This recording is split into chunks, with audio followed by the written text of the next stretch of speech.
they affect negatively a child for their entire life. They increase rates of physical illness and mental illness and shorten lifespan. Those traumas, incidentally, are basically anything that any of us would call child abuse, neglect, or maltreatment. Can you tell me a little bit about how you got involved in this? I got involved in it because I am an abuse survivor, and I know how badly broken the system is, and I really just got to a point in my life where I wasn't comfortable if this wasn't everything I was doing with myself. No, actually, right before you came in here, we had earlier today we had Vicky Budnack in, and she has said that you do a lot in Rochester. Yes, I do. One of the things I do is I organize an event for survivors to come and tell their stories. That sounds very underwhelming, but it's really, for a lot of survivors, especially survivors of sexual abuse, that is the most powerful and significant thing they can do, because 20% of American adults were sexually abused as children. But every single one of us feels that we are alone. Every single one of us feels that we are the only person in the world who has gone through this, that nobody else we look up to or relate to or know has gone through this. And because of that, we live cocooned in shame. And when we start talking about it and we start getting other people to talk about it and we start realizing, hey, this is common, people feel a whole lot better. They are able to relate a whole lot better. They're able to understand their story and their trauma a whole lot better. And they're able to start unifying and working together to change the broken things about the system. In your experience, has a lot of people come out of the woodwork since you've been speaking about this? Yeah, they have. And it's usually people who know me. It's like I always have to go first. At my survivor event, I always go first. I always go on stage and tell a tiny little bit of my story. And then there's other people. There's always people who are more comfortable talking about it than others. And then other people just will start talking about it.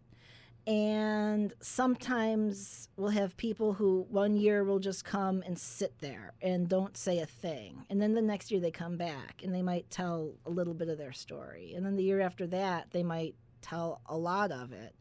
And then the year after that, they might talk about how their life has changed in the last 3 years.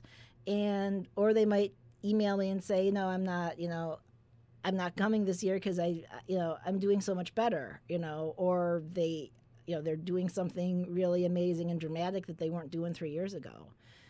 But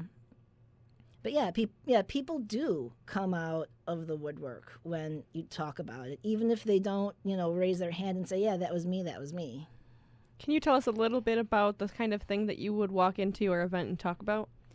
Well, I always start the event talking about the time when I was at my mother's house and I saw a picture on the coffee table, and in that picture my uncle's hand was up my skirt. It was a picture of the whole family. My whole extended family was together, and this uncle had been sexually abusing me for 4 years along with my father. And my uncle was very sneaky about it in that picture. You look at it and you wouldn't see what was going on. But when I saw the picture, I remembered it. I remembered what was happening at the moment that the picture was taken.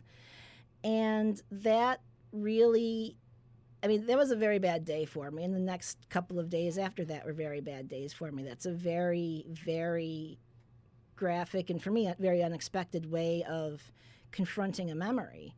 But what it really made me think about was how the world sees this. It's a crime that is literally hidden behind adults' backs and behind fake smiles. And so I came to realize that if we could all spend one day focusing on the issue, having adults looking at the issue directly, not behind anyone's back, no fake smiles, that was going to be part of what's necessary to end it. What was the process that you took to make sure that event was happening? I had actually inherited it from a a colleague of mine.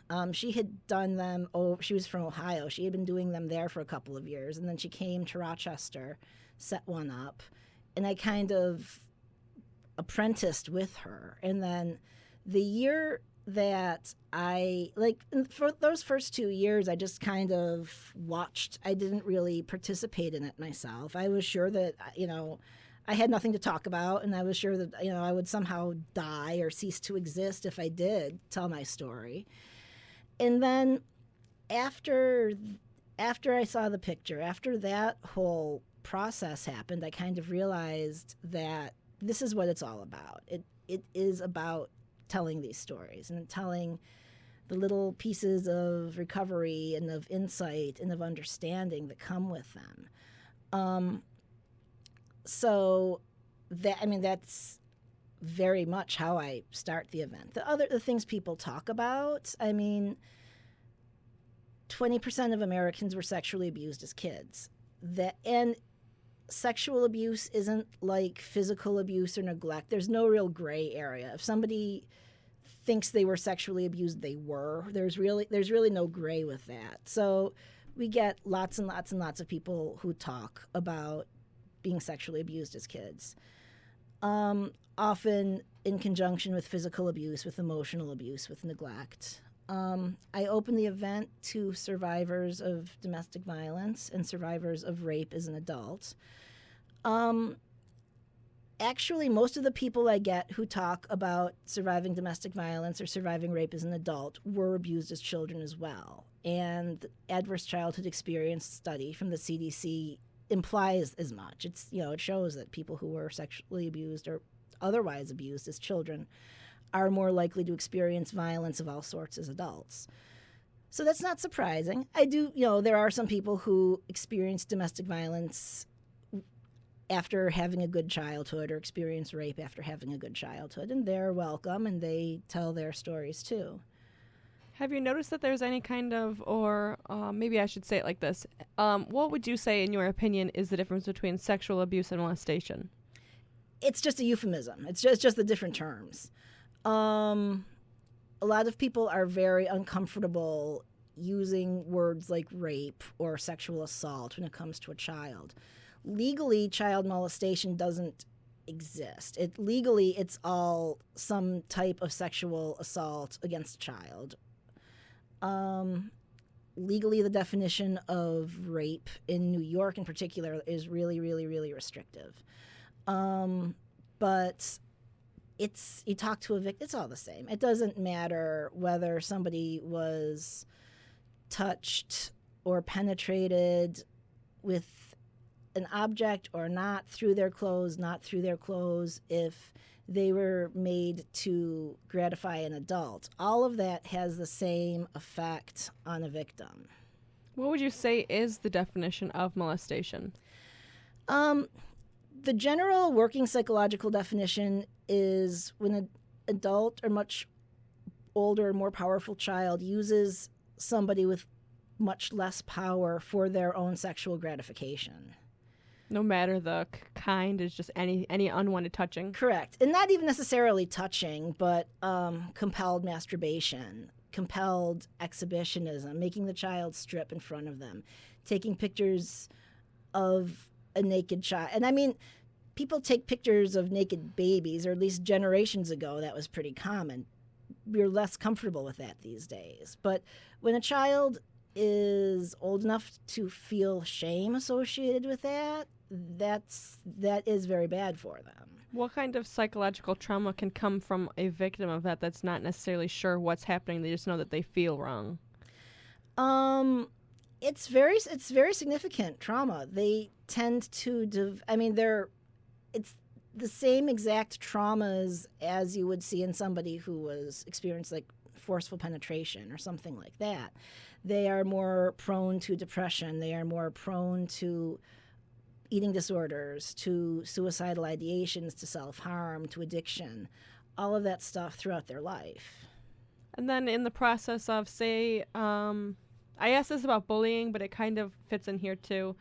Say you're around your child and your child is just starting to act differently, and you pick up on something and it just feels wrong, and whether you feel like it's like bullying from school or child abuse or sexual assault, molestation, whatever word you put on it, like what would you say in your experience should be the things that they're doing?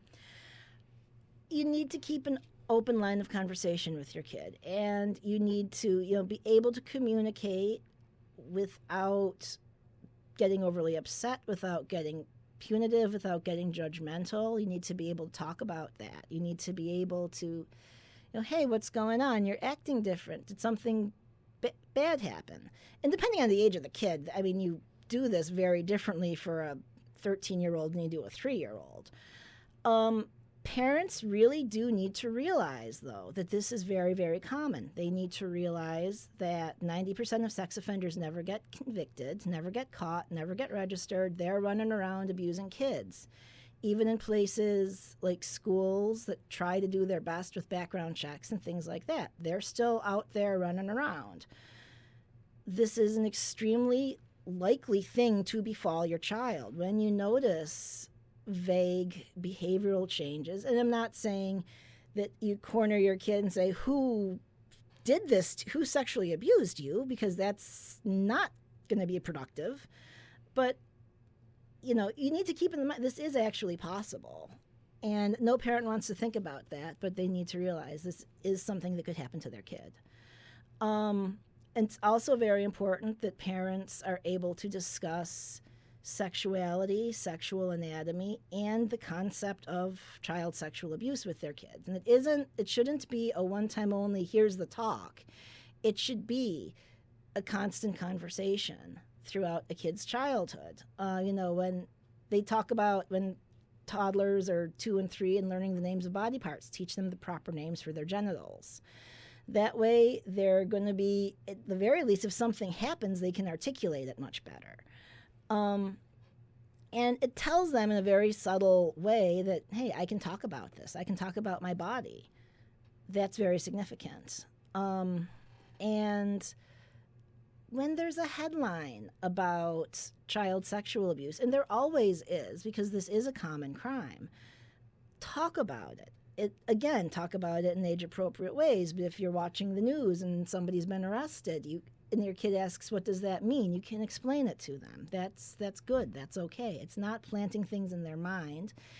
And it's actually not making them afraid, because it's been my observation that just explaining the existence of sexual abuse to a child does not scare them. A child who is innocent, a child who has never been through this, they can't really wrap their mind around it. So it's okay to talk about it with them, and to talk about it again and again. And eventually, as they get older and they watch the news more and everything like that, it will become part of something they understand, at least somewhat. What would you say is a technique or a way that parents can talk to their child about sex or anything, like all the things that you're saying? I know in the media this is like an awkward topic. Like in the media, all the different shows, like the second the sex talk comes on, the parents are gonna like freak out, or the kids are gonna be like, oh, your mom gave you this sex talk. How was that? Like, how would you say to lessen the awkwardness or like make it open and not so dramatic? Okay, again, you're talking about bodies, you're talking about anatomy. If you can potty train your child, you can talk to them about sex. And every parent I know manages the first part of that. So I have no doubt in my mind they can manage the second part of that. Parents are worked up about it more than anything else. Parents should realize all the evidence suggests that talking about sex early to children and often to children does not increase the likelihood of them becoming sexually active. Quite the opposite. It doesn't mean that they're going to be getting pregnant at 14. Not quite the opposite. It makes, if anything, it just makes them more open to a parent's further conversation, makes them more willing to listen to what their parent has to say about the issue. And it means that they're going to, it's it's not mysterious all of a sudden. They understand it better. What's early? You said early and often. What is early? What is too early? Like, is there too early?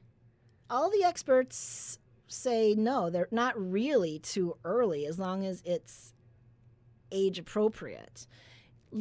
Again, when you're naming children's body parts, tell them what their genitals are, tell them what they're called. That's not, that's all they're going to want to know. Kids get older, they start seeing friends' mothers or their own mother or other people are getting pregnant. Oh, what's that mean? Well, here you go. Or, animals or whatever else. And it can be a very short conversation. When a 4-year-old isn't terribly interested in sex, they're, how's mommy get the baby in there? Well, you tell them. And that's probably all they're going to want to know.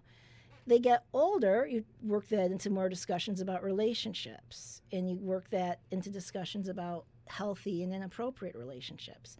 And meanwhile, when you're starting this conversation, you can tell kids, no one has a right to touch you in a way you don't like. No one has a right to touch your genitals. Adults should never ask you to touch theirs. That's fine. And again, as kids get older and they can have more nuanced conversations with them, do it. So what would be your opinion of the stereotypical starting of the conversation when a man loves a woman? Again, by the time a kid is thinking about that, by the time you're wording it that way, if that's the first introduction to sex a kid has had, they're probably really confused. And there's the birds and the bees. Yeah, they're probably really confused, and that's probably not going to alleviate their confusion too much. I mean, I tell parents a couple of things. You can potty train your kid. You can do this. It's safe. It's good. It is going to make your kid less likely to be sexually abused. And someday you're going to want to influence your child's sexual behavior. You don't want your kid to, especially if you have a boy, but not girls can do this too. You don't want your kid to, be arrested for statutory rape. You don't want your kid to be arrested for non-statutory rape. This is something you need to talk about with kids. They need to understand things like consent. And if you tell it to them when they're dating, it's probably too late. You've missed some good opportunities there. And the other thing, as much as parents get really upset and squirmy and uncomfortable about the idea of their kids having sex, someday they wake up and they want grandkids more than anything and everything in the world put together. So sexuality is a part of life. Talk about it with kids. So let's do a hypothetical exercise. So say there were children, say they were your children, and you had to give them like a sex talk, a boy and a girl, so we make sure that we encompass both of those. What is like a short sex talk that you would give those children? Okay. Well, it depends on how old they are. Say 8. Okay, 8. You say, okay, the first thing when I've done this or talked friends through doing this, okay, so do you know what your penis is? Do you know what a vagina is? And they either get yes or no. And if they say yes, then great. If no, then you want to whip out a book. And there's all kinds of good books for that. And then you can, okay, well, I'm sure you've heard the term having sex. Yes, okay. That's when a boy puts his penis in a girl's vagina. You got it? Got it. Okay. And that's how babies happen. Now, it's something that you want people to do when they're in a relationship, and it's something that married people do, and da-da-da. And then, by this point, the kid's probably bored, because this is really, adults put a lot of emotion into it. To a kid, it's really not part of their life terribly much. Okay, I think that the listeners have an idea of how to go about that. I know that it is, like, as I was saying, it is, like, certainly something that's, like, super awkward. And I don't know if it's necessarily that, like, you're realizing your child is growing up, or, as you were saying, maybe you just realize that that person's about to become sexually active, or maybe they're not. But, like, what makes you think that having that talk isn't going to make them sexually active? Research. There's all kinds of research that that kids who have a thorough understanding of sexual anatomy and sexual health are less likely to engage in early sexual behavior, and that they are more likely to engage in it with people with a consenting partner and to use protection. Okay. Can you say again what the is it organization, business? Which one was it? I am the COO of Stop Abuse Campaign. Okay. And then when is your next event? Speak Out Rochester, which is the survivor event, is April 30th. And you can email me at speakoutny@yahoo.com. That's the event. I only use it this time of year for the event, but that's the event's email address. For anybody that was interested, because I know I've heard some, how would somebody from Buffalo go about bringing maybe even a Speak Out Buffalo, or can they? Is it something that people can pick up? Absolutely. I would love that to happen. Last year there was one in Albany. The person who organized it last year her life is busier this year, so she can't do it again. But yeah, I would recommend, if somebody's interested, come to the Rochester event and watch it, see what it is, see what it does. And we'll go from there. It's not that hard to organize in theory. In reality, getting survivors to come and talk about this is difficult. Mm-hmm. And I would recommend somebody does it. They need to be patient with themselves. They need to look at it as a multi-year process, not that they're going to, the first time they do it, they're going to have a blockbuster event with dozens and dozens of people. Okay. Is there anything else that you would like to add? Any kind of last minute advice or information for listeners? Check out Stop Abuse Campaign's website, stopabusecampaign.org. There's a lot about the stuff that I do. We're very active in Erie County right now, trying to really get some investment going in child abuse prevention. We are trying very hard to get laws passed that make sex offenders, basically, to keep them from being above the law, because they are very much now. They are generally protected by a statute of limitations on their crime, which is why 90% of them are still running around abusing kids, not registered, not convicted. There's petitions to sign. There's a lot of great stuff up there. So yeah, check it out, stopabusecampaign.org. Okay. I want to thank you so much for coming in, and I hope that people out there are a little bit more informed about how to go ahead with their children to make sure that their children are safe and secure in themselves. Again, this is Week of the Warriors. We are on day 5. It is Friday, almost 3:22. I'm going to go back to the music.